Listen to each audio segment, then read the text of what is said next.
사회복지관 정체성에 대한 걸 저희가 되게 많이 이야기를 하잖아요. 우리 종합사회복지관의 이용자의 60%가 노인 인구라고 하는 것들이 좀 확인이 되었고, 종합사회복지관은 지역사회 문제에 가장 좀 선도적으로 그리고 앞장서서 개입해왔고, 그리고 해야 하는 것들이 역할이기도 한데, 사회복지관들은 그러면 지금 이 현장에서 어떤 돌봄 영역을 가지고 갈까라는 이야기들을 하다가 해외 연수의 기회가 있었던 거죠. 그래서 그러면 우리 이 고민을 연수에 한번 녹여보자 라고 해서 해외 연수에까지 참여를 하게 된 것 같습니다.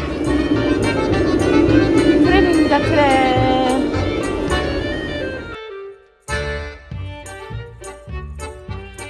관광도 되게 좋았던 것이, 그러니까 헬싱키 시내에 머물면서 약간 헬싱키 시민처럼 살아가기를 해보고 싶다고 해서 네. 이틀간은 헬싱키에서 도서관에도 가고 서점에도 가고. 도서관에 갔는데 이제 책은 이제 언어의 장벽으로 인하여 책은 잘 못 봤고 네. 옆에 이렇게 줄이 서 있어요. 처음에는 저희 무슨 줄이지? 사람들이 도서관 4층인가? 5층에 저희가 이렇게 앉아 있는데 한쪽에 이렇게 줄이 서 있어요. 뭔가 했는데 그게 대통령 사전선거였더라고요. 좀 거기서 했었던 건 저희 같은 경우는 그 공간 자체를 딱 그 사전에 점검하면서 제한하잖아요. 출입을.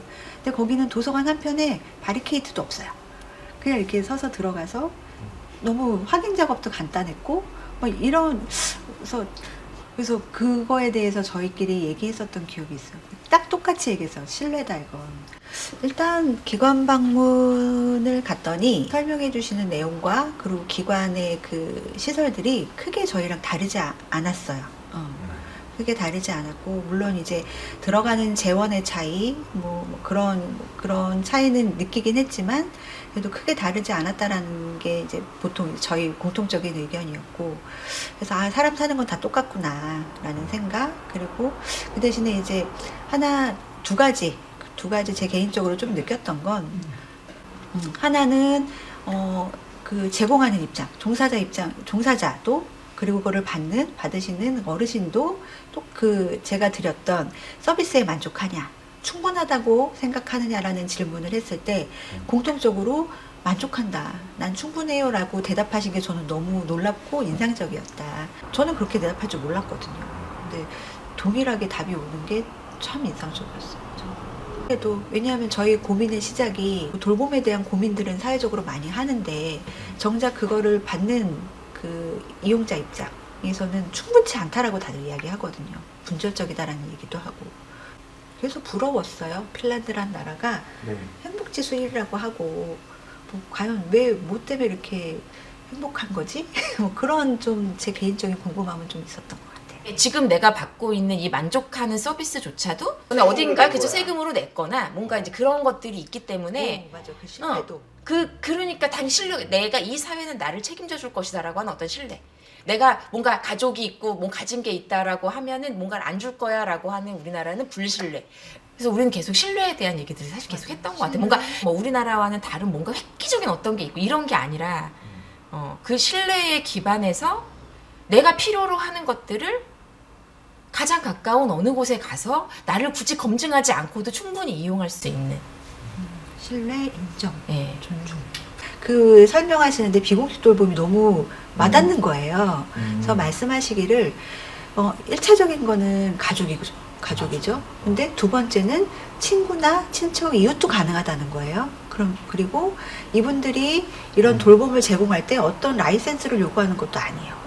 그것도 아니고, 그러니까 인정을 해주고 이분들한테 급여를 주는, 그리고 이분들은 국가하고 계약을 맺는, 그러니까 국가하고 그 근로계약을 맺는 거예요.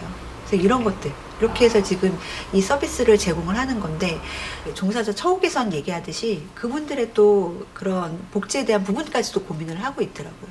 휴가도 보내주고. 휴가와 그치. 수당과 이런 것까지. 그래서 휴가 때도 다른 대체 인력을 보내주고 이렇게 해야 그런 하더라고요. 인력 센터까지 그 네. 비공식 돌봄 센터에서 운영을 하는 거예요. 그래서 참 이거는 좋구나라는 생각을 했죠. 그리고 또 하나는 공간에 대한 이야기인데, 저희 같은 경우는 되게 획일화돼 있잖아요. 어떤 수업을 해도 똑같은 거. 그리고 전수업했으면 싹 정리하고 다른 사람을 위해서 비워주는 게 이게 저희는 미덕이라고 생각을 하는 부분이 있는데 갔더니 너무 어수선한 거예요. 저희 눈에는 정말 너무 정신사나우죠. 어수선해.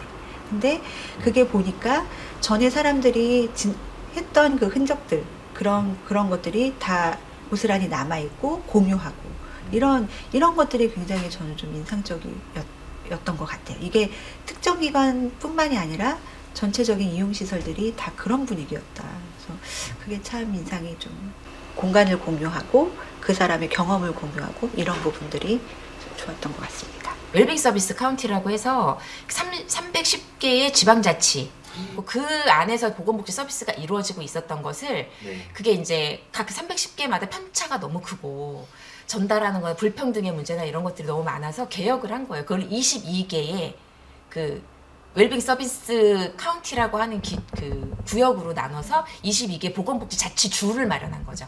그래서 그 자치주별로 주의원도 따로 있고 보건복지만을 논의하는 행정체계와 보건복지 그 지역의 체계가 다른 거예요. 긴급, 구조, 그리고 의료 이런 것들이 전부 다 그 안에서의 어떤 공공의 보건복지 서비스로 다 녹아져 들어가 있어서 이렇게 돼 있으면 병원을 이용하는 거나 이런 거에 대한 남용이 있지 않냐 이런 것도 우리가 물어봤거든요. 이해를 못해요. 이해를 못해요. 이해를 못하시더라고요. 왜 우린 아파야 가는데 왜 그런 상황이지? 그러니까 이런 거. 그리고 핀란드가 특별할 거는 사실 없었다.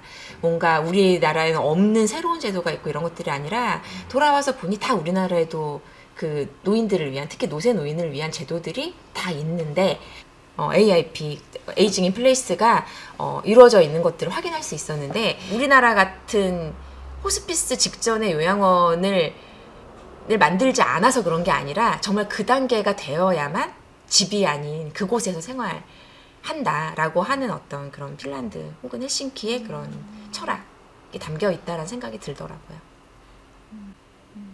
그러니까 없는 건 아닌데 그리고 AIP 얘기하거든요. 우리나라도 안 하는 건 아닌데 이 충분성들을 어떻게 갖춰야 되나라고 하는 고민을 안고 온 거고 그것들을 위해서 우리의 이 분절화되어 있고 없지는 않지만 따로따로 하고 있고 어느 기관에서 무엇을 하는지 모르고 이러한 것들을 좀 더 체계적으로 연결해 봐야 되겠다. 그런 연결의 역할은 우리 종합사회복지가 정말 잘할 수 있겠다. 이런 과제들을 안고 왔습니다. 요즘에 인터넷도 다 발달돼 있고 그래서 자료나 이런 거 찾아보면 얼마든지 다 볼 수 있는데 왜 꼭 가려고 하십니까? 이제 이런 질문을 하셨고 저희는 그 질문에 사람을 보고 싶다. 그 자료를 보면 데이터나 제도의 현황이나 기관에서 하는 일들은 볼 수 있지만 거기서 사람이 어떤 역할을 하고 있고 그것들을 거기 그 속에 있는 사람들은 어떤 생각을 하고 있는지 그걸 보고 싶다라고 얘기를 했었거든요. 그래서 가서 저희는 사람을 만났던 것 같아요. 종사자만 만났던 것도 아니고 거기서 직접 이용하고 있는 어르신들도 너무 운이 좋게 다 만날 수 있었던 것 같고 그 사람을 통해서 느꼈던 것 같아요. 아까 만족한다라고 하는 그 사람들 계속 질문해 주셨지만 어떻게 하면 만족할 수 있을까? 왜 우리는 만족한다라는 얘기가 저렇게 자연스럽게 나오지 않을까? 전혀 만족하지 못하는 건 아니겠지만 자연스럽게 만족한다라고 얘기할 수 있는 사회 어떻게 만들 수 있을까? 사람 하나 만나고 싶어